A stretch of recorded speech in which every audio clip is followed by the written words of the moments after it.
Brother, Okay. just brother, let's change. A very warm good evening, welcome, and namaskar to everyone. Okay. We are all here this evening for the second session of Sundarkand. Ramayan में सुंदरकांड की कथा सबसे अलग एवं महत्वपूर्ण है. संपूर्ण रामायण कथा श्री राम के गुणों और उनके पुरुषार्थ को दर्शाती है. वहीं सुंदरकांड में हनुमान जी की शक्ति और विजय लीला का वर्णन किया गया है. Without taking much time, I hand over the control to Mr. Mahesh for taking it forward. Mr. Mahesh, please. Thank you Arvind ji. And मेरी तरफ से और हमारी टीम की तरफ से आप सबको बहुत बहुत अभिनंदन. आप सब लोग आए, हमें बहुत अच्छा लगता है और आपको भी आई होप अच्छा लगता होगा, क्योंकि तभी तो आप आए और जितना मजा आता है सबके साथ में अपना गाना ये गा के हमें. तो जैसे हम पिछली बारी एक पार्ट तो हमारा हो चुका है और सबको ही इतना अच्छा लगता है और सब लाभ उठाते हैं इसका. हमें जो सीख मिलती है इस पाठ से अपने जीवन में ढालने की हम प्रयत्न करते हैं. जैसे आप अरविंद जी बता रहे थे, पूरी रामायण तो श्री राम जी के पे आधारित है, परंतु चैप्टर 5 जो है वो केवल हनुमान जी पे ही आधारित है. तो सुंदरकांड में तो हनुमान जी हीरो हैं, इसमें रामचंद्र जी हीरो नहीं है. बस सुंदरकांड और हनुमान, सुंदरकांड क्यों और हनुमान कांड क्यों नहीं? क्योंकि हनुमान जी की माता हनुमान जी को सुंदर बुलाती थी, इसलिए तुलसीदास ने सुंदरकांड नाम रख दिया. अब the name Hanuman comes from two words, हनन और मान. हनन मीन्स डिस्ट्रक्शन और मान मीन्स रिस्पेक्ट, ईगो. जो अपनी ईगो का अंत करके मर्यादा पुरुषोत्तम श्री राम के अनुयायी बन जाते हैं, वो है हनुमान. वो हनुमान है और हम भी उन्हीं से सीख लेते हैं. हम भी उन्हीं के अनुयायी बनना चाहते हैं जो मर्यादा में रहते हैं और उत्तम पुरुष हैं. Sundarkand has many deep meanings wherein we can regain the valuable energy or consciousness that is Sita. Hanumanji is standing at the ocean and thinking how to go and reach Lanka. He doesn't know.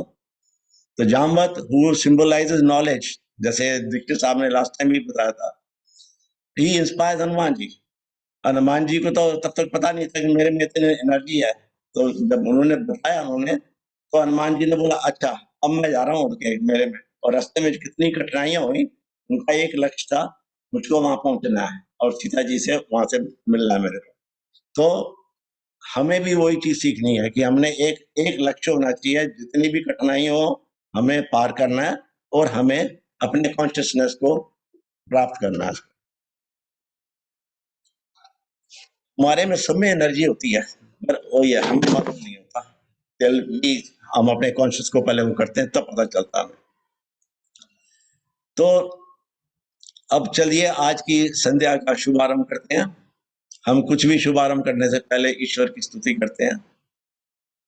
Raghav Dixit जी स्तुति पेश करेंगे. आप unmute कर लीजिए दीक्षित साहब अपने आप को.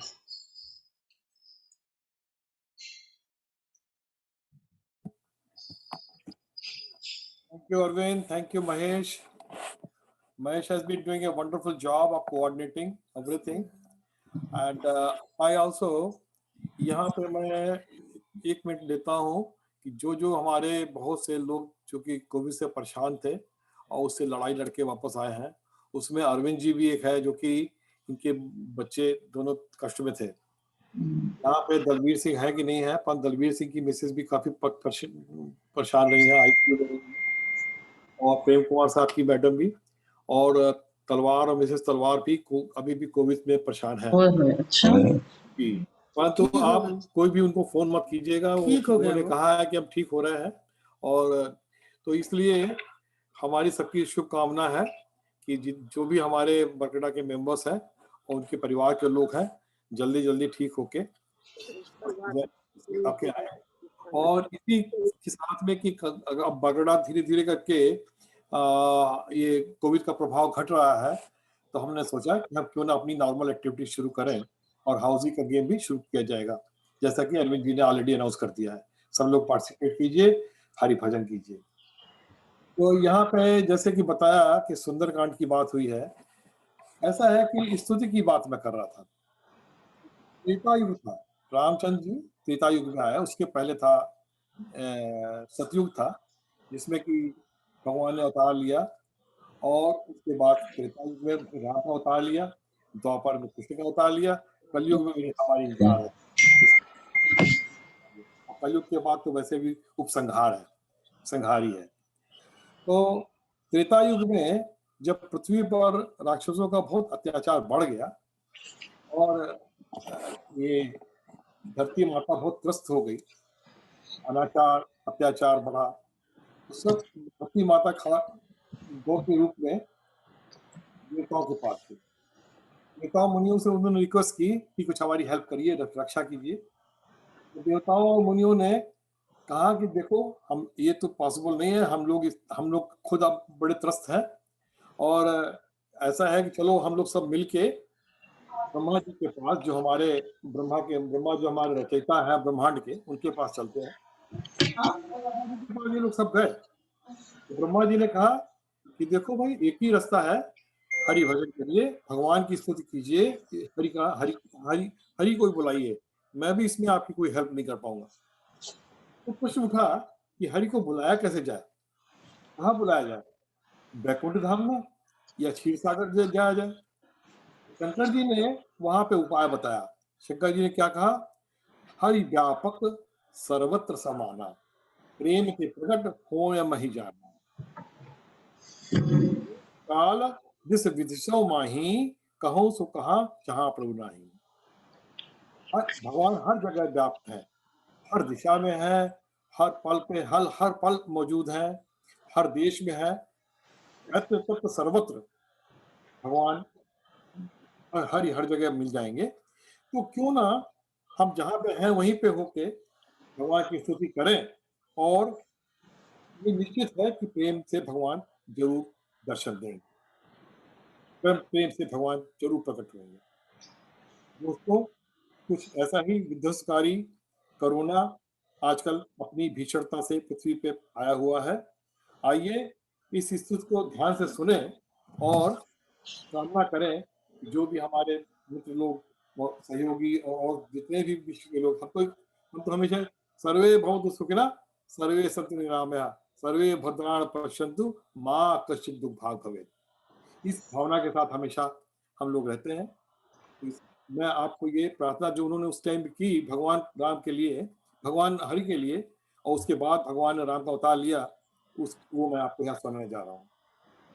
जय जय सुर नायक जन सुखदायक, प्रणत पाल भगवंता, वो विजय हितकारी जय असुरारी, सिंधु सुता प्रिय कंता, पालन सुर धरणी अद्भुत करनी, मरम न जानय कोई, जो सहज कृपाला दीन दयाला, करव अनुग्रह सोई। पालन सुर धरणी अद्भुत करनी, मरम न जानय कोई, जो सहज कृपाला दीन दयाला, करव अनुग्रह सोई। जय जय अविनाशी सब घटवासी, व्यापक परमानंदा, अविगति गोतीतम चरित पुनीतम, माया रहित मुकुंदा, अविगति गोतीतम चरित पुनीतम, माया रहित मुकुंदा, जी लागी विरागी अति अनुरागी, विगत मोह मुनि वृंदा, शिवाचर ध्यावहि हरि गुण गावहि, जयति सज्जितानंदा। जय सृष्टि उपाई त्रिविधि बनाई, संग सायन दूजा। यह देखिए अद्भुत बात है। ऐसे हरि है जो अकेले ने पूरी सृष्टि की रचना की, कोई उनका संग सहाय नहीं था। जय सृष्टि उपाई त्रिविधि बनाई, तीनों लोक को बनाया।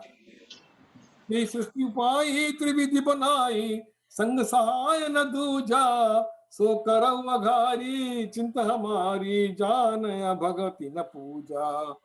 लो जो भव भय भंजन मुनि मनरंजन गंजन विपति वरुथा मन वचक वाणी क्षण सयानी शरण सकल सुर यूथा सारद सुति शेषा विषय शेषा जाता कौन जाना जय दिन पियारे वेद पुकारे तब सुश्री भगवाना पवारिधि मंदिर सब विधि सुंदर गुण मंदिर सुख पुंजा मुनि सिद्धि सकल सुर परम भयातुर नमत नाथ पद कंजा ओम नारायण नमः गोविंदाय नमः भगवान वासुदेवाय नमः ओम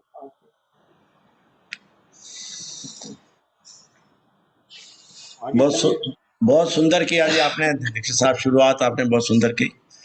अब हम अब बहुत ही सुंदर भजन सुनने वाले हैं सतवंत वजीर जी से। Thank you.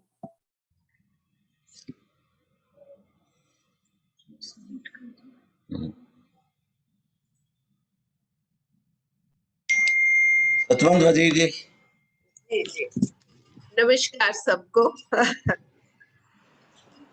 आज मैं एक आपको भजन सुनाने वाली हूँ, जिसका कि जो ये भजन है ये फिल्म काजल का है और इसको गाया आशा भोसले ने है और मूवी में, और लिखा है साहिर लुधियानवी ने।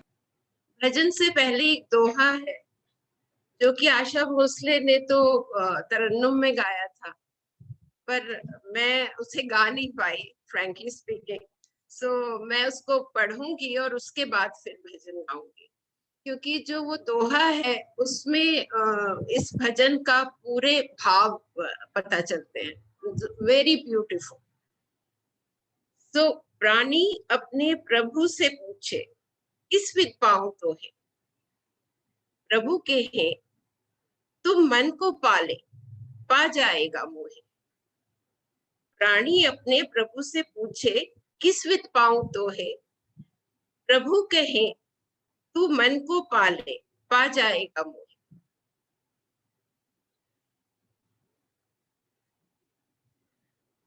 पूरा मन दर्पण कहलाए, तोरा मन दर्पण कहलाए।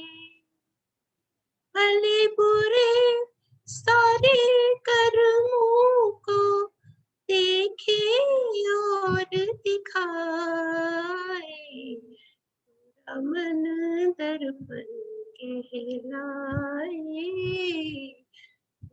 मन दर्पण कहलाए। मन ही देवता मन ही ईश्वर, मन से बड़ा न कोई। मन ही देवता मन ही ईश्वर, मन से बड़ा न कोई।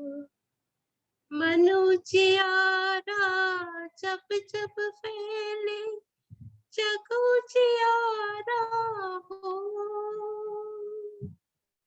इस उजले दर्पण पर प्राणी फूल न जमने पाए, मन दर्पण कहलाए, तेरा मन दर्पण कहलाए। सुख की कलियां दुख के कांटे, मन सबका था। सुख की कलियां दुख के कांटे, मन सबका था। मन से कोई बात छुपे ना, मन के नैन हजार। जग से चाहे भाग न कोई, मन से भाग न पाए, तेरा मन दर्पण कहलाए, तेरा मन दर्पण कहलाए। धन की दौलत ढलती छाया, मन का धन धन मोर। धन की दौलत ढलती छाया, मन का धन मोर। धन के कारण मन के धन को मत माटी में रो। मन की कदर भुलाने वाला वीरा जन्म गवाए। पूरा मन कर आए, पूरा मन कर खिलाए। भले बुरे सारे कर्मों को देखे और दिखाए। मन दर्पण लाए, पूरा मन दर्पण लाए। अत्यंत मोहक भजन था जी सतवन जी, बहुत ही सुंदर, बहुत अच्छा भजन था, बहुत अच्छा, मजा आ गया, मजा आ गया। बहुत बढ़िया, बहुत तो अच्छा। आज की संध्या में दोहा नंबर 10 से लेकर दोहा नंबर 19 तक, जो बेसिकली सीता हनुमान संवाद है, तो पाठ करेंगी इंदु खुराना जी। इंदु जी अनम्यूट कर लीजिए अपने आप को।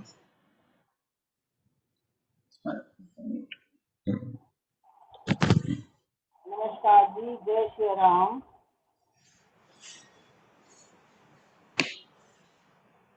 भवन गयऊँ दस कंधर, सिंहा पिता चली गए। कहीं कास देखावही, धरई रूप बहु मंद। सियावर राम जय जय। मंगल भवन अमंगल हारी, गवहु दशरथ अजर बिहारी। विजता नाम राक्षसी एका, रामचरण रति पुन विवेका। सजनो बोली सुनायति सपना, से करो हित अपना। सपने बानर लंका जारी, जातु भान सेना सब मारी। अजवारूढ़ नदन दस सीसा, मुंडित सिर खंडित भुज सीसा। अहि विधि सो दक्षण दिशि जाई, लंका मनहु विभीषण पाई। नगर श्री रघुवीर दुहाई, सब प्रभु सीता बोली पठाई। यह सपना मैं कहूँ पुकारी, कोई सत्य गए दुचारी। सासु बचन सुनते सब करी, जनक सुता के चरणन करी। यह कह गई सकल तब, सीता कर मन सोच।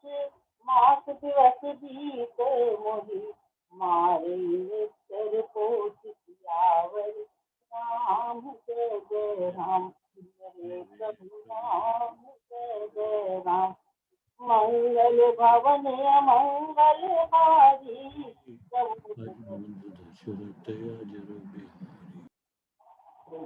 सन गोई कर मातु विपति संगिनी सजो देव कर वेद पाई। दुसर रह अब नहीं सहिताई, आरि पाठ रचित बनाई। मातु नल कुल देव लगाई, सत्य करहि मम प्रीति से आनी। सुनत वचन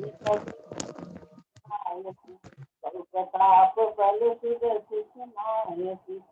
लिखना अनल मिल सुन सुकुमारी, हस्तै तो निज भवन सिधाई। कैसी काज विधात प्रतिकूला, मिलन न पावत मिटहि न सूला।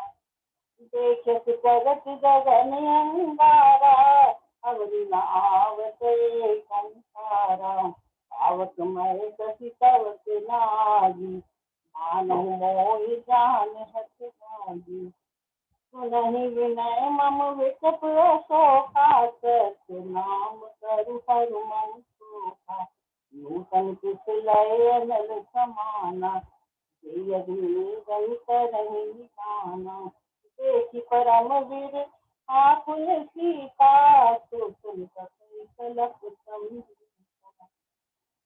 कपि करि हृदय विचार, दीन मोद्रिका दार सब जनु शोक अंगार। हरषि उठि कर जय सियावरि राम, जय जय राम। मेरे प्रभु राम, जय जय राम। मंगल भवन मंगल हारी, द्रवहु सुत शिरस अजर बिहारी। तब देखी मुद्रिका मनोहर, राम नाम अंकित अति सुंदर। सतुति तब मुद्री पहचानी, अति साध हृदय कुलानी। कीर्ति कुशत जय रघुराई, माया से असिरस दिखाई। गीता मन विचार कर नाना, मधुर वचन बोलऊ हनुमान। रामचंद्र गुण बरने लागा, सीता कर दुख भागा। लागी सुने क्षण मन लाई, आगे से कद कथा सुनाई। करुणामृत गई कथा सुहाई, कई तो प्रगट होती आई। तब हनुमंत निकट चल गए, फिर बैठी मन विस्मय है। राम दूत में मात जानकी, सत कपट करुणा निधान की। यह मुद्रिका मात नहीं आई, श्री राम तुम के संग। नरवानर ही संग संग कैसे, कही कथा भई संगति कैसे। कपि के वचन प्रेम सुन, उपजा मन विश्वास। जाना मन क्रम वचन यह, कृपा सिंधु हरिदास। रावण राम जय जय, मेरे प्रभु राम जय जय राम। मंगल भवन अमंगल हारी, प्रभु सुत शिरस अजर बिहारी। हरिजन जान की प्रियसिकारी, सजल नयन पुलकावली पारी। पूरत विरह जलधि हनुमाना, भयं तात मोह कहु जल जाना। अखों कुशल जाऊं बलिहारी, अनुज सहित सुख भवन सवारी। कोमल चित कृपाल रघुराई, कपि कहि धरी निसुराई। जगबानी सेवक सुखदायक, तबौ सुरत सरत रघुनायक। तबौ नैन मम शीतल साथा, कोई रते श्याम विधाता। बचन न आव नयन भर बारी, नाथ हो निकट भिखारी। देखी परम विधाकुल सीता, बोला सतुर वचन विनीता। मात कुशल प्रभु अनुज समेता, सब दुख दुखी सुखा निकेता। जन जननी मानव जियना, सुनते प्रेम राम के गुना। रघुपति कर संदेश अब, सुन जननी बड़ी धीर। अस कहीं कपि गद गद भयो, करे विलोचन नीर। सियावर राम जय जय राम, मेरे प्रभु राम जय जय राम। मंगल भवन अमंगल हारी, प्रभु सुत शिरस अजर बिहारी। कहो राम वियोग तब सीता, मोह सकल भय विसरी। नव कर किसलय मन से सानो, आदि समन चित किसानो। लय पिन कुंत बन सरिता, दारिद्र कपट तेल धन बरिता। जेहि रहे करत सही चीरा, सुर विश्वास सम से कछु सुधति कोई, काई कहो यह जान न कोई। सत्य प्रेम कर्म अमर तोरा, जानत प्रिया एक मनोरा। तो मन सदारत कोई पाई, ज्ञान की सुरत नहीं माही। प्रभु संदेश सुनत रह जेहि, मगन प्रेम तन सुधि नहीं तेहि। जय कपि हृदय वीर धरु माथा, तुम्हारे राम सेवक सुख दाता। पुर आनहु रघुपति प्रभु ताई, मन वचन तजहु कजराई। चरण कर पतंग सम, रघुपति बाण कृपान। जननी हृदय धीर धरु, जरे निशाचर जान। सियावर राम जय जय राम, मेरे प्रभु राम जय जय राम। मंगल भवन अमंगल हारी, प्रभु सुरत हारी। रघुवीर हो सिखाई, करते नहीं विलम्ब रघुराई। राम बाण रवि हुए जान की, अम्बरू सहजा सुहान की। अवन मातु मैं जाऊं गवाई, प्रभु आयस नहीं राम दुखाई। कछुक दिवस जननी धरु धीरा, कपिन सहित आहनि रघुबीरा। निश्चर मार तो ही ऐसे ही, पर नार नारी जही। कैसे कभी सब तुम ही समाना, जाति भान अति भक्त बलवाना। मेरे हृदय परम संदेहा, तुम कभी करत कीन निज देहा। कनक भूत निराकार शरीरा, समझ करे अति बलबीरा। सीता मन बरोज सब भयहु, लघु रूप पवन कुशलहु। माता साम्र नहीं बल बुद्धि विशाल, प्रभु प्रताप से गरुड़हि। आई परम रघुजाल, सियावर राम जय जय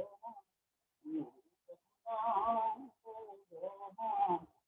मंगल भवन अमंगल हारी, प्रभु दशरथ हारी। मन संतोष सुनत कपिवानी, प्रताप तेज बलशानी। आशीष दीन राम प्रिय जाना, साथ बल की बलशाना। अगर अमर गुण निविष्ट हो, करौ बहुत रघुनायक छो। करो के पाप अस सुनि काना, निर्भर से मगन हनुमाना। बार बार नायक पद सीसा, भूला बचन जोर कर सीसा। अब कृत कृत्य भयों में माता, आशीष कव अमोघ विख्याता। मोह मात मोहि अति भूखा, लागी देख सुंदर फल रूखा। सुन सुख करें विपिन रघुआरी, परम सुख सुनीतर भारी। सिंकर भय माता मुझ नाही, जो तुम सुख मानो मन माही।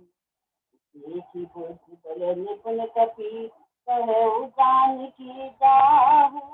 रघुपति चरण हृदय धरी, तुम सुर फल खाऊ। सियावर राम जय जय राम, मेरे प्रभु राम जय जय राम। मंगल भवन अमंगल हारी, प्रभु दशरथ हारी। चलो नाई सिर बैठूं बाधा, खायत करु तोरे लाधा। रहे कहाँ बहु भट रखवारे, कछुआर कुछ जाई पुकारे। नाथ एक आवा कति भारी, शोक वासिका उधारी। आयति पल अरुई कपड़ो पारे, रक्षक मर्दि मर्दि नहीं। रावण पठे भट नाना, नहीं देखी जो हनुमाना सब रजनी कर कपि संगारे गए पुकारत कछु अधुमारे पतयों ते अच्छु तुम्हारा चला संग ले सुखत अपार आवत देखी विकप गही कर जाता ही पास महादेव जा मार कछु मर गति कछु विलय करी दूरी कछु पुनि जाई पुकारी प्रभु मर सके बल दूरी आवत राम जय जय राम मेरी प्रभु राम जय जय राम मंगल भवन अमंगल हारी प्रभु दशरथ अजर बिहारी सीत बंधन के सिरसाना पति नाथ बलवाना मारती जन सुत बांध सिताही देखें तपहि कहाँ कर आही चला इंद्रजित अतुलित जोधा बंधु धन सुनि उपजा क्रोधा सब देखा दारुण बत आवा सत कसाई गरदार उठाया अति विशाल तरुएक उतारा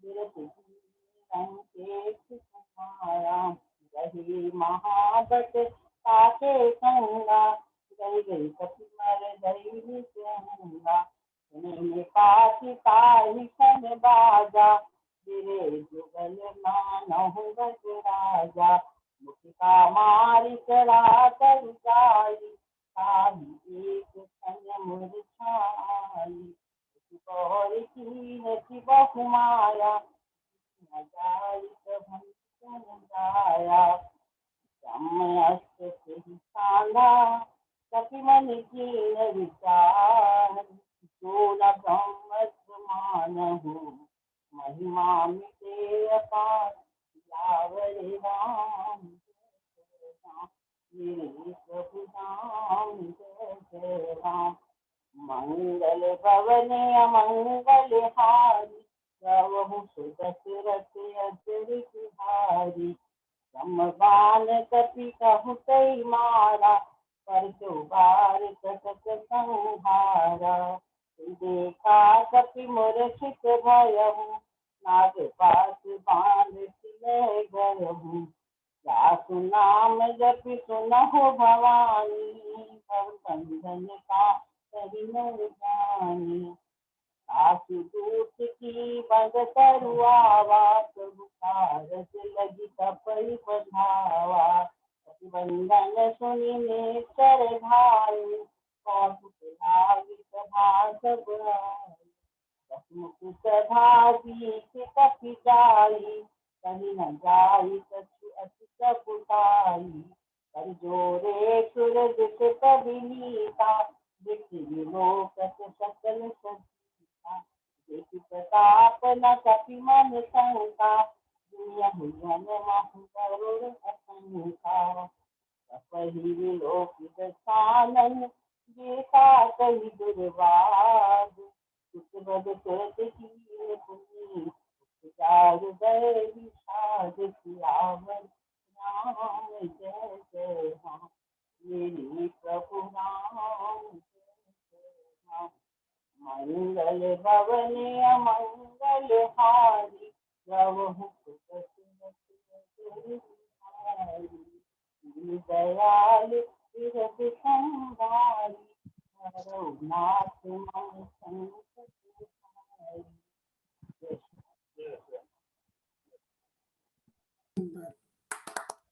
बहुत सुंदर। जय श्री राम, जय श्री राम। समय बांध दिया आपने। बहुत ही सुंदर, बहुत ही सिद्धू रस जी में आपने आपने बहुत गाया, बढ़िया, बहुत ही रस में गाया, बहुत ही बहुत मजा आ गया। बढ़िया। आगे भी बेशक चलता रहता, बहुत ऐसा लग रहा था आगे भी चलता रहे। चलता रहता, सही बात है। बहुत सुंदर। अब पाठ सुन के तो रस मिल गया, सबको आ गया बहुत। अब संपूर्ण रस के लिए तो तभी आएगा जब इसके इतने सुंदर मीनिंग पता चलेंगे, एग्जैक्टली क्या क्या मीनिंग है। तो मधु जी दीक्षित अपने सुंदर शैली में हमें बताएंगी, बताने के लिए तैयार हैं। आइए जी मधु जी। जय श्री राम। जय श्री राम। तो पिछली बार जो हमारा फर्स्ट एपिसोड था वहां तक आपको बताया था कि किस तरह से हनुमान जी और विभीषण जी का मेल होता है। आज हम इसके आगे सुनेंगे। मेरा कोई ज्ञान बहुत ज्यादा नहीं है, जो थोड़ा बहुत है वही आपके साथ बांटूंगी। हनुमान जी जब विभीषण जी के घर महल पहुंचते हैं, वहां पे आयुध, हनुमान रामचंद्र जी के आयुध के चिन्ह, तुलसी के वृक्ष देखते हैं तो अचंभे में पड़ जाते हैं और निसंदेह वो समझ जाते हैं कि यही कोई इस राक्षसों की नगरी में कोई ऐसा व्यक्ति है जो उनकी मदद कर सकता है। परिणाम स्वरूप विभीषण जी की परीक्षा लेने के लिए वो ब्राह्मण का रूप रख के विभीषण जी से मिलते हैं और जैसे ही वो उनके महल में प्रवेश करते हैं तो एक बड़ी पॉजिटिव वाइब्रेशन उनको फील होती है। तो हनुमान जी को लगता है कि सही जगह पहुंचे हैं वो, और वो विभीषण से पूछ ही लेते हैं कि भाई इस राक्षसों की नगरी में तुम कैसे? तो विभीषण जी कहते हैं, सुनहु पवन सुत रहिनी हमारी, जिमी दसनी हिमु जीभ बिचारी। जिस तरह से 32 दांतों के बीच में जीभ अकेली बिचारी रहती है, मैं उसी तरह से इस राक्षसों की नगरी में अकेला रहता हूँ और पता नहीं इसी कारण मुझे रामचंद्र जी की कृपा होगी भी कि नहीं होगी, क्योंकि बड़ी पुरानी कहावत है कि person is known by the company he keeps. तो मैं तो राक्षसों के बीच में रहता हूँ, तो राम जी की कृपा दृष्टि होगी कि नहीं होगी। लेकिन हनुमान जी का इस समय लक्ष्य है विभीषण का साथ पाना, उनसे मंत्रणा करना। परिणाम स्वरूप हनुमान जी उनको बड़ी दिलासा दिलाते हैं, कहते हैं, कहूं कवन में परम कुलीना, कपि चंचल सब ही विधिहीना, प्रात ले जो नाम हमारा, तई दिन ताई न मिले आहारा। कि मैं तो इतना नीच हूं कि प्रातः काल अगर कोई मेरा नाम तक ले ले तो उसको दिन भर भोजन नहीं मिलता। तो जब मेरे ऊपर प्रभु की इतनी कृपा है तो आपके ऊपर तो प्रभु की कृपा अवश्य होगी ही होगी। और इस तरह से विभीषण को पूरा संतुष्ट करते हैं और बताते हैं अपना प्रयोजन कि उनका आने का क्या कारण है। सीता जी को ढूंढना है। विभीषण जी उनको बताते हैं कि सीता जी कहाँ हैं और साथ ही साथ ये भी बताते हैं कि वहां किस तरह से पहुंचा जाए। सब युक्ति, सब उपाय इत्यादि सब बताते हैं। हनुमान जी पूर्ण संतुष्ट हो जाते हैं और संतुष्ट होकर वही सूक्ष्म रूप धारण करके वो अशोक वाटिका चल पड़ते हैं, वहां पहुंच जाते हैं और उस पेड़ के ऊपर जाके बैठ जाते हैं जहां नीचे माँ सीता बैठी हुई होती है।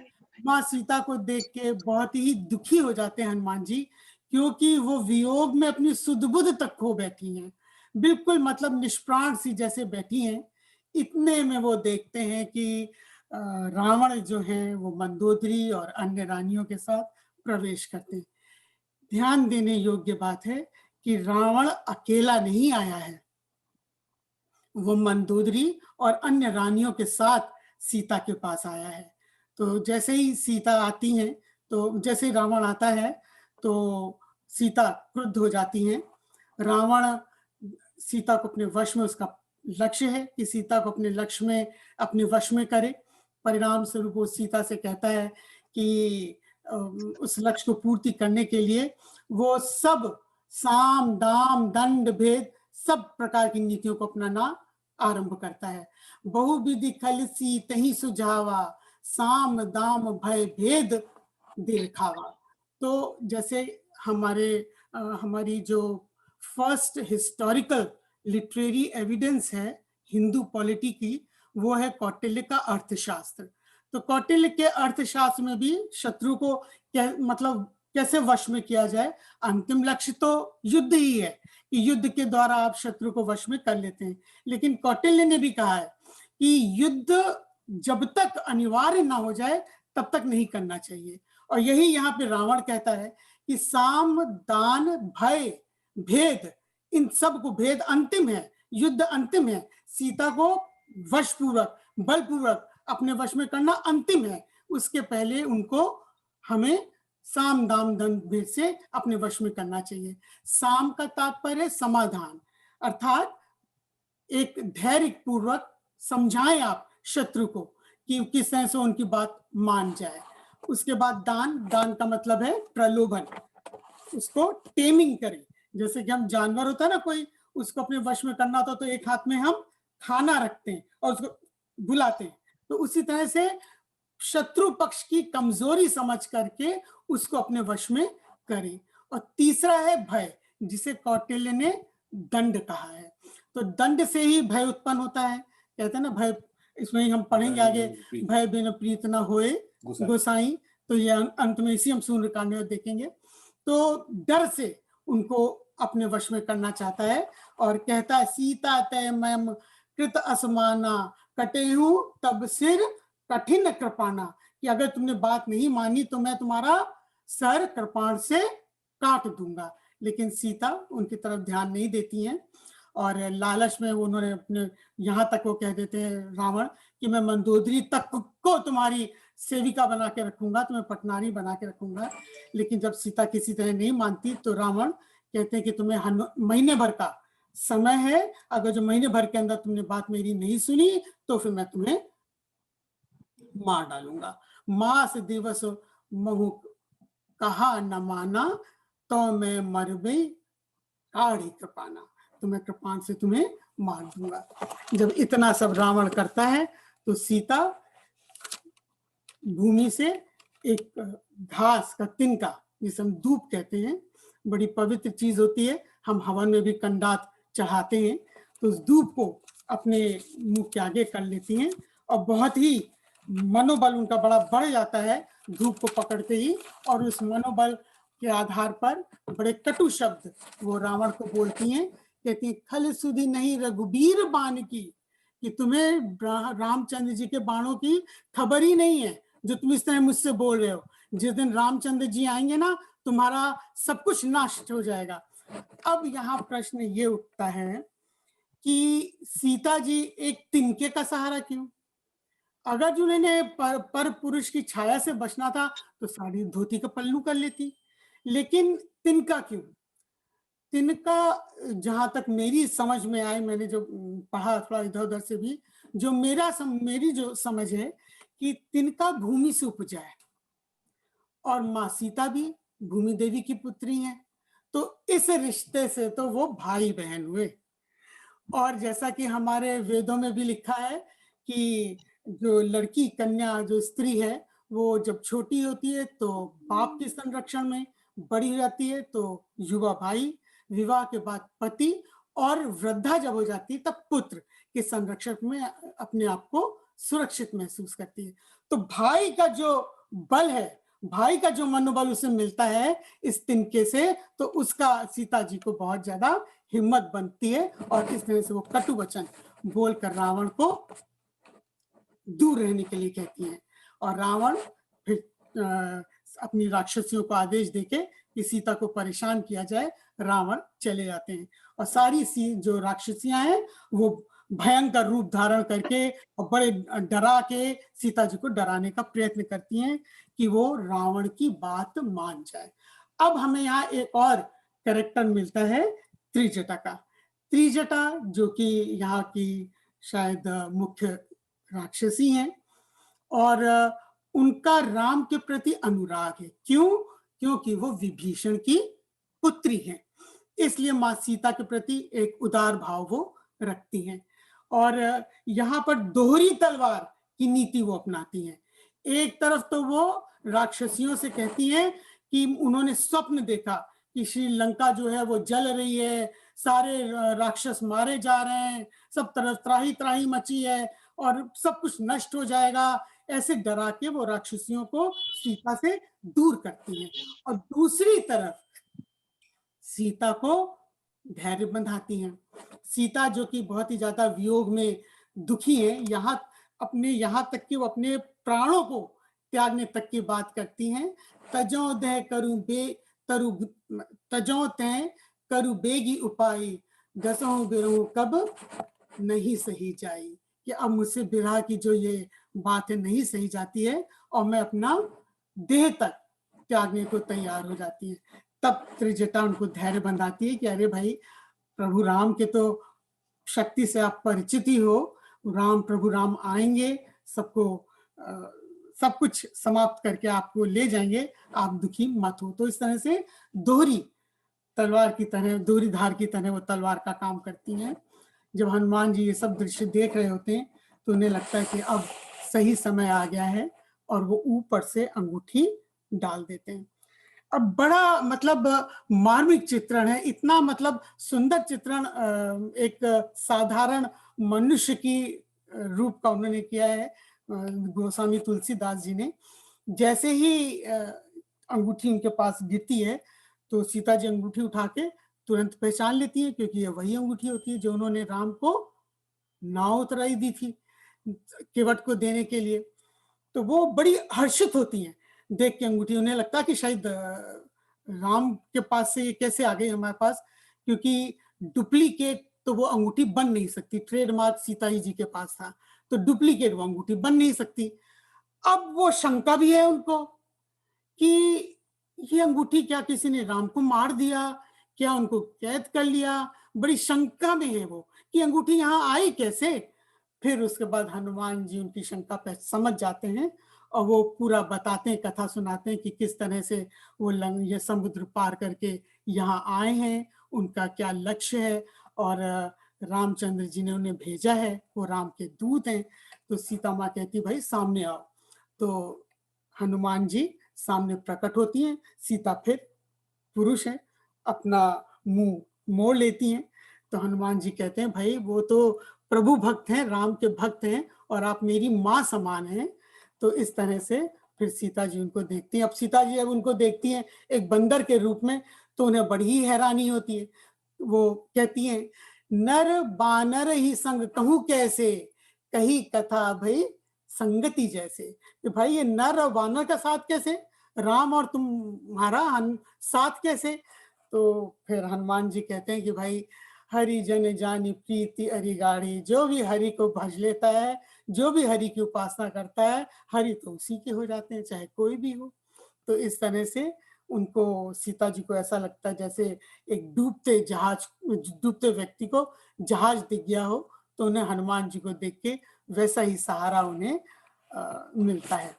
फिर उसके बाद सीता जी उनसे पूछती हैं कि लक्ष्मण जी के सबके हालचाल सब पूछती हैं कि क्या हालचाल है। अब फिर देखिए बड़ा हृदय स्पर्शी विवरण है कि अब सीता एक नारी के समान जो कि रामचंद्र से बिछड़ गई है, पूछ ही लेती हैं कब हूँ क सुरति करत रघुनायक, क्या भाई राम भी मेरी कभी याद करते हैं, मुझे कभी याद करते हैं। अब हनुमान जी समझ जाते हैं कि सीता को बड़ी दुविधा है कि वो तो इतना याद करती हैं, अब रामचंद्र जी उनकी याद करते हैं कि नहीं करते हैं। तो हनुमान जी कहते हैं तुम ते प्रभु राम के दूना, तुमसे दुगना प्रेम याद करते हैं तुम्हें।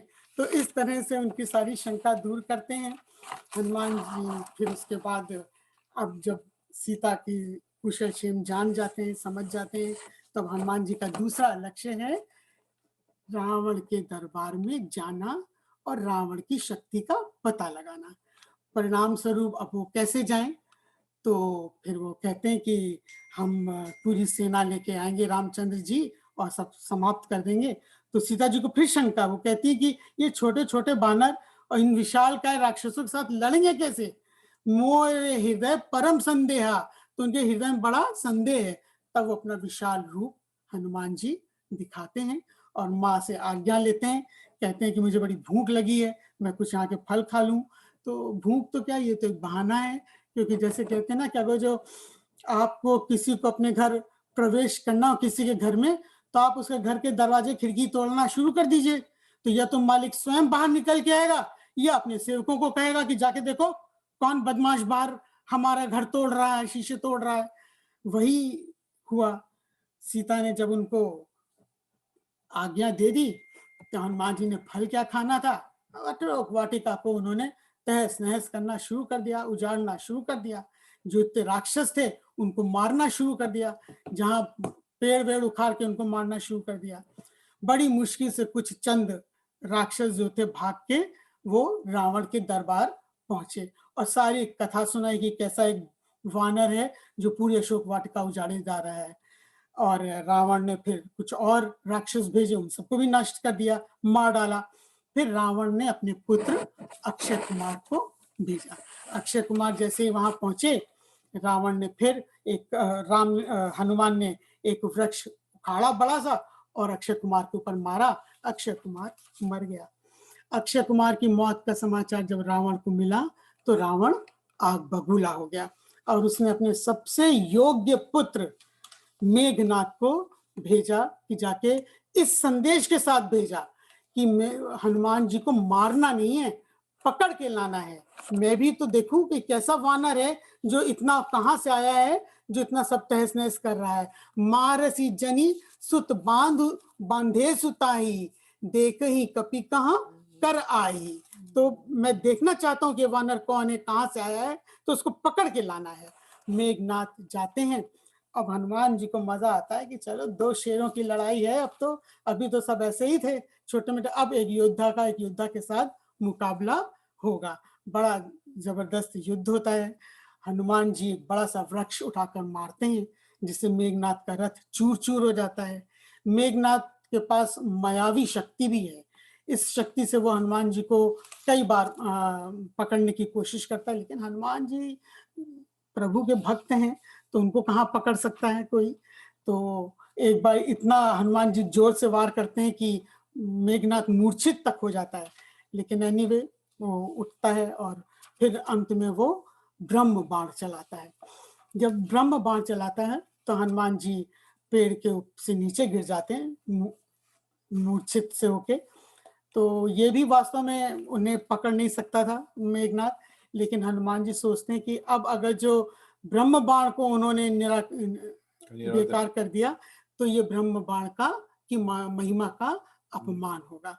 इस कारण वो मूर्छित होकर गिर पड़ते हैं और मेघनाथ उनको नागपाश में बांध के दरबार ले आता है। और आज हम यहीं तक, तो रावण और हनुमान का जो संवाद है वो हम अगले उसमें पढ़ेंगे। लेकिन हाँ, यहाँ पर हमने इस जो हमने ये 10 दोहे पढ़े, इनमें हमने विभीषण तो पहले ही हमारा परिचय हो गया, त्रिजटा का आपने देखा। यहाँ पे हमें एक और किरदार जो है मेघनाथ का देखने को मिलता है। मेघनाथ के विषय में मैं जरूर थोड़ा सा बताना चाहूंगी, क्योंकि हम लोग हमेशा जो सीरियल वगैरह देखते हैं बड़ा मेघनाथ का चित्रण एक बुरे सेंस में ही हम देखते हैं। मेघनाथ मंदोदरी और रावण का बड़ा पुत्र था, बहुत ही योग्य, वीर, चरित्रवान और हैंडसम, खूबसूरत था। तो उसके पास शिव का उपासक था और शिव की उपासना करके ही उसने इनविंसिबिलिटी यानी कि माया का उसने वरदान पाया था। गायब होने का जो वरदान था उसने शिव जी से पाया था। ब्रह्मा की उपासना की, ब्रह्मा से की उपासना करके ब्रह्मास्त्र उसने पाया था, और यम की उपासना करके उसने रुद्र, अगन्य जैसे गाइडेड मिसाइल्स जो हम कहते हैं उनको उसने प्राप्त किया था। इतना वीर था वो कि एक बार उसने देवता लोक पर आक्रमण कर दिया और इंद्र को हराया ही नहीं, इसी कारण उसको इंद्रजीत भी कहते हैं। मेघनाथ को ये ब्रह्मा ने उपाधि दी थी क्योंकि उन्होंने इंद्र को हराया था। इंद्र को हराया ही नहीं, कैद करके वो श्रीलंका ले आया। अब सारे देवता बड़े परेशान हो गए कि इंद्र के देवता राजा जो थे उनको कैद कर लिया है, तो सब ब्रह्मा जी के पास गए, ब्रह्मा जी से विनती की। तो ब्रह्मा जी मेघनाथ के पास गए और उन्होंने कहा भाई इंद्र को छोड़ दो। तो मेघनाथ ने कहा कि ठीक है मैं छोड़ दूंगा, मुझे अजर और अमर का वरदान दो। तो ब्रह्मा जी ने कहा भाई ये नहीं हो सकता, लेकिन हाँ तुम्हें मैं इतना वरदान जरूर दे सकता हूं कि तुम्हें कोई मार नहीं सकता, तुम्हें कोई युद्ध में हरा नहीं सकता, केवल तुम्हें वही मार सकता है और हरा सकता है जिसने 14 वर्ष तक जिसने निद्रा न ली हो और जिसने ब्रह्मचर्य का पालन किया हो। तो इसीलिए लक्ष्मण जी थे, वो 14 वर्ष तक सोए नहीं थे और ब्रह्मचर्य का व्रत उन्होंने पालन किया था, इसीलिए बाद में उन्हें लक्ष्मण ने मारा। और मेघनाथ इतना वीर था कि आप जानते हैं, सभी जानते हैं कि एक समय था कि राम और लक्ष्मण दोनों को मूर्छित कर दिया था और नागपाश से बांध के उन्होंने पाताल लोक में भेज दिया था। और एक समय तो युद्ध जब चल रहा था, जब अंतिम मेघनाथ का अंतिम युद्ध चल रहा था लक्ष्मण जी के साथ, एक समय था जबकि लक्ष्मण के साथ, विभीषण के साथ और वानरों के साथ अकेला युद्ध मेघनाथ लड़ रहा था। और इसी अंतिम युद्ध में मेघनाथ के रथ का जो सारथी था उनको लक्ष्मण जी ने मार दिया। तो मेघनाथ रथ भी चलाता रहा, सारथी का काम भी करता रहा और युद्ध भी करता रहा। और अपनी मायावी शक्ति से तो उसने 67 करोड़ बंदरों को उसने एक साथ मार दिया था। तो इतना वीर था। और होता भी क्यों ना, कहते हैं जब मेघनाथ का जन्म होने वाला था तो रावण ने सभी नक्षत्रों को 11वें घर में रहने पे बाध्य कर दिया। और उसका जो प्रारब्ध है वो ये कि जो 11वें सब, जब सारे ग्रह 11वें ग्रह पे होते हैं तब कोई भी व्यक्ति उस व्यक्ति को मार नहीं सकता, कोई भी उस व्यक्ति को हरा नहीं सकता। इसी कारण मेघनाथ को ये इतना वीर और ना हारने का वरदान मिला था। केवल गुदाकेश ही उसको मार सकता है। गुदाकेश, लक्ष्मण को गुदाकेश कहते हैं और अर्जुन को भी गुदाकेश कहते हैं। गुदाकेश मतलब जिसने अपनी निद्रा पर विजय प्राप्त कर ली हो। जब लक्ष्मण जी चले थे तो पहली ही रात को उन्होंने निद्रा देवी की उपासना की थी और उनसे वर मांगा था कि मैं अपनी नींद पर विजय प्राप्त कर सकूं, मैं कभी न सोऊं, जिससे मैं अपने प्रभु और माँ सीता की रक्षा कर सकूं। तो निद्रा देवी ने पूछा भी था कि भाई तुम्हारी नींद क्या हम किसी और को दे सकते हैं? तो उन्होंने कहा हाँ, मेरी पत्नी उर्मिला को आप दे सकते हैं। तो उर्मिला ने उसको स्वीकार किया, वो सोती रही और इधर लक्ष्मण जी जाग कर अपना कार्य पूरा करते रहे। तो इसलिए लक्ष्मण ने मेघनाथ को मारने में वो सफल हुए। ये डॉक्यूमेंटेड है कि उस युग में केवल मेघनाथ ही ऐसा वीर था जिसके पास ब्रह्मास्त्र, वैष्णास्त्र और पशुपतास्त्र, ये 3 महान गाइडेड मिसाइल का ज्ञान उसको था।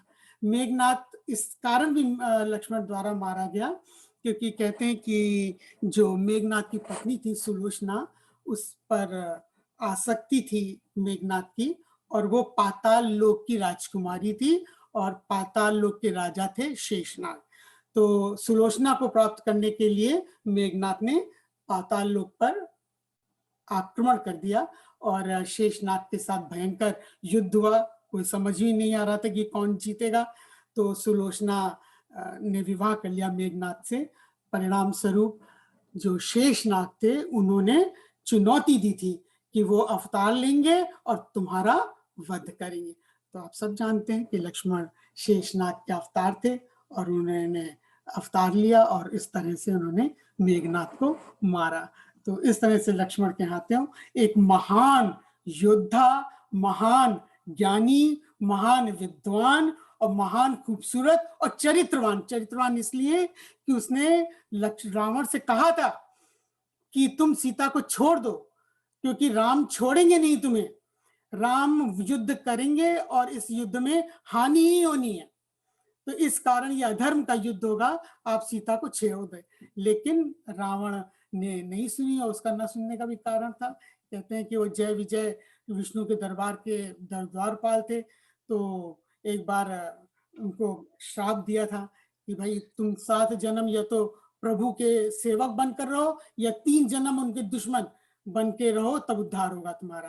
तो ये तीसरा जन्म था। तो लक्ष्मण रावण सोचता था अगर जो प्रभु है तो मेरा उद्धार हो जाएगा, साधारण व्यक्ति है तो सीता मुझे मिल जाएगी। तो इसलिए उन्होंने युद्ध किया। तो आज का हमारा प्रवचन यहीं तक। आप सबको बहुत बहुत धन्यवाद और जय सिया राम। बोलो सियापति रामचंद्र की जय श्री राम। जय सिया राम।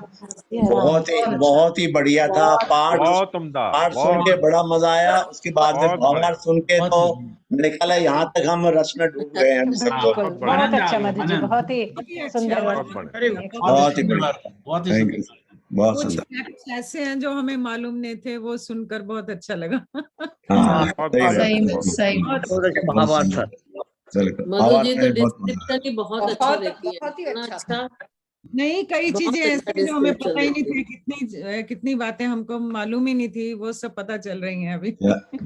थैंक यू मधु जी, हाँ, थैंक बहुत यू। बहुत नई नॉलेज दी आपने, बिल्कुल। चलो जी, अब आ रहा है एक ऐसा भजन जो दुनिया की सच्चाई को दर्शाता है। चक्रवर्ती जी, मैं एक बात कहना चाहता हूँ। हाँ जी, विभीषण के बारे में मैं कहूंगा हाँ कि जी, आज भी कोई भी विभीषण अपने लड़के का नाम नहीं रखता।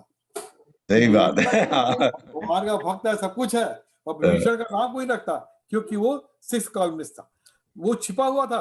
और जैसे जैसे मेघनाथ के बारे में बताया कि उसने ब्राह्मण को बताया कि नहीं आप गलत काम कर रहे हैं, कुंभकर्ण ने भी बताया कि मैं गलत काम कर रहा है, परंतु उन्होंने साथ नहीं छोड़ा अपने भाई का, और विभीषण ने साथ छोड़ा। इसीलिए तभी आज तो भी अगर कोई मुझे बता दे कि किसी बच्चे का नाम विभीषण रखा गया है तो उसी के लिए तो कहते हैं ना, घर का भेदी लंका ढाए, तो वो घर का भेदी था। सही लेकिन बात है। सब भेद मालूम थे। दीक्षित साहब, विभीषण नहीं लेकिन होते तो शायद राम को जीतना मुश्किल रहता, बहुत सारे भेद बताए उन्होंने। और ये भी बात सही है कि उन्होंने अपने भाई का साथ छोड़ा। सही बात है। आगे और लेकिन श्रीलंका में विभीषण का मंदिर है जहाँ पे हाँ। बहुत भक्ति होती है उनकी। अच्छा, नाम कोई अच्छा। नहीं रखते, मंदिर है हाँ श्रीलंका है में। मन, हाँ। मैंने देखा है, गई हूँ। श्रीलंका में? हाँ, श्रीलंका, सिलोन में। सिलोन में। एक बात और है बड़े मार्के की, कि सीता जो थी वो असली सीता नहीं थी। हाँ, वो नहीं, वो माया थी। मायावी सीता। असली वाली धरती में समा गई थी। नहीं नहीं नहीं नहीं नहीं, वो नहीं। जब ये युद्ध हुआ था तो भगवान राम ने उनको अग्नि में प्रवेश करने अग्नि को सौंप दिया था। अग्नि में प्रवेश कर। अग्नि को सौंप। आगे चले। चलिए जी, अब हम दुनिया की सच्चाई सुनते हैं जरा अपने भजन से के द्वारा। सुख के सब साथी दुख में न को, मैं नहीं गा रहा हूँ, उषा खन्ना जी गाने वाली है। अनम्यूट कर। उषा खन्ना जी अनम्यूट कर लीजिए।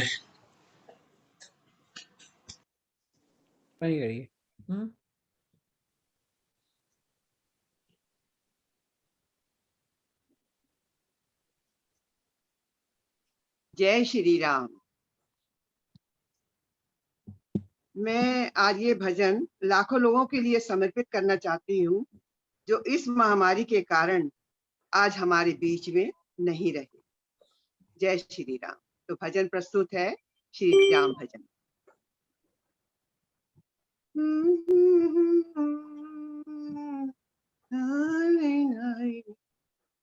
सुख के सब साथी दुख में न कोई, सुख के सब साथी दुख में न कोई। श्री राम मेरे राम, तेरा नाम एक साचा दूजा न कोई। सुख के सब साथी दुख में न कोई।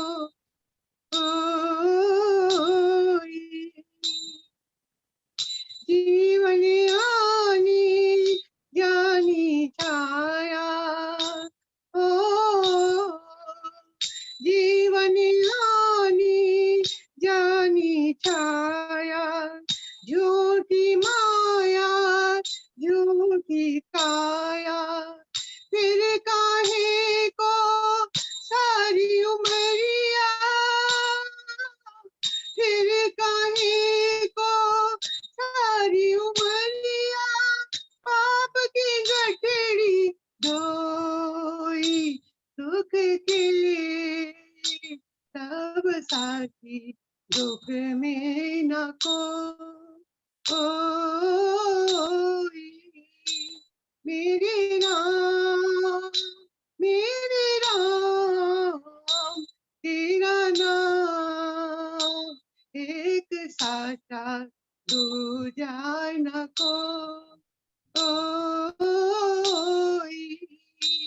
दुख के सब साथी दुख में न कोई,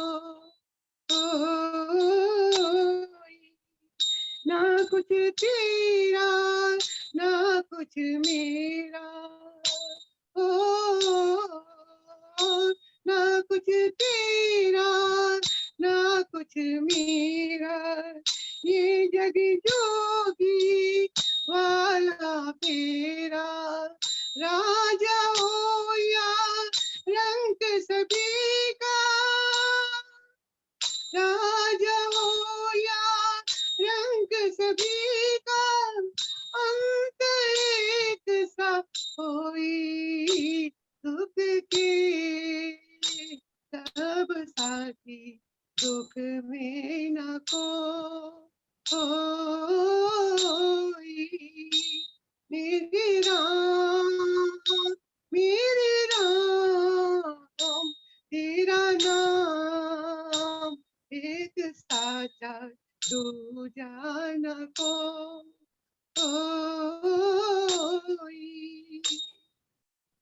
बाहर की तू माटी पाके, ओ बाहर की तू माटी पाके, मन की भीतर क्यों ना झाके, उजले तन पर मान किया, उजले तन पर मान किया, मन की मैल न धोई, दुख के सब साथी दुख में न कोई, मेरे राम तेरा नाम एक साचा दूजा न कोई, दुख के सब साथी दुख में न कोई, दुख के सब साथी दुख में न कोई, मेरे राम मेरे राम मेरे राम मेरे राम मेरे राम मेरे राम। जय श्री राम, जय श्री राम। बहुत ही बढ़िया जी, बहुत ही सुंदर, बहुत ही सुंदर गाया। बहुत ही अच्छा, बहुत बहुत मजा ही आया, बहुत मजा आ गया। थैंक यू, धन्यवाद सभी का, बहुत बहुत धन्यवाद। मस्ती में गाया जी, एकदम से मस्त। बहुत ही मस्ती है, बहुत बढ़िया। Very good, very good. Full मस्ती थी, फुल मस्ती बिल्कुल।